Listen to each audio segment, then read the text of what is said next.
The sand has been here for 10,000 years.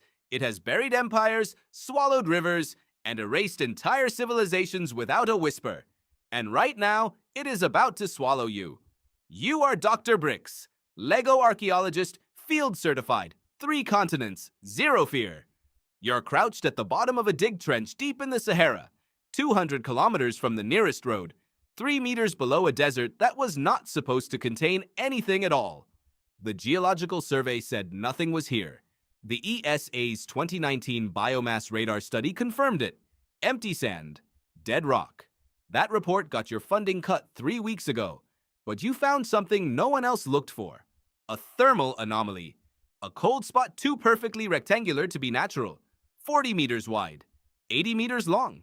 You kept it to yourself, and now your brush has just hit something that is not sand and is not rock. You freeze. Cut stone. Perfectly flat, machined smooth, with carved grooves in a language you have never seen. Your heart is hammering. It's 4:47 in the morning. By sunrise, you found the entrance. It is sealed, not collapsed, not buried by accident. A 4-ton stone door fitted so precisely, you cannot slide a sheet of paper into the gap. Someone didn't just build this place, someone locked it. Here is what you know. The Sahara was not always a desert. Dr. Stefan Kröpelin of the University of Cologne has spent decades documenting the African humid period. 11,000 years ago, this region was lakes and rivers and life. But even his most ambitious models describe small nomadic settlements. They did not build this. You photograph the carvings and send them without context to a linguist in Cairo. Her response takes 2 hours. This writing predates anything we have classified. By 3,000 years, this is not possible. Where are you? You don't answer. You get back to work. 6 hours later, you crack the door's counterweight mechanism. At 1:14 in the afternoon, in 47-degree heat, it sinks silently into the floor. A rush of cold air hits you like a wall. Not ancient dust cold, refrigerator cold, like something is still running.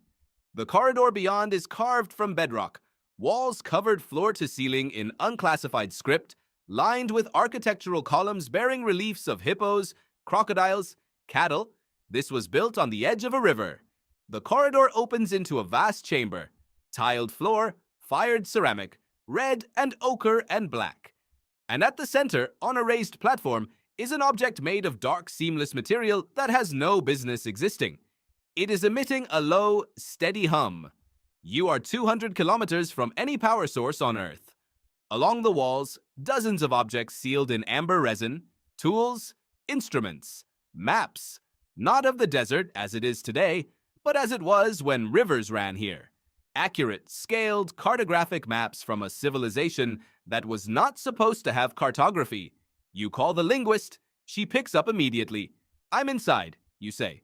How big? A pause. Big. And then you hear it. Not the hum, movement. From a passage behind the platform.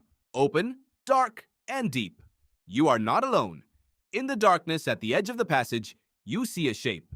Smaller than human. Built from the same material as the artifact. No face, but it is looking directly at you. 4 seconds. Then it steps back into the dark. Your phone buzzes. The linguist again. The symbols match cave markings in southern Turkey dated to 14,000 BCE. The same script. Opposite ends of the ancient world. A breath. Get out. Now. Why? The warning carved on the door. Every surface. Over and over. She pauses. It says, we are still here. You look at the dark passage. You look at the humming artifact. You look at the maps of a world the history books forgot. And then you pick up your brush and take one more step forward. Because you are Dr. Brix. And you have never once walked away from a dig. The hum gets louder. The torch flickers. Something moves again. Dr. Brix, the satellite data shows nothing is there.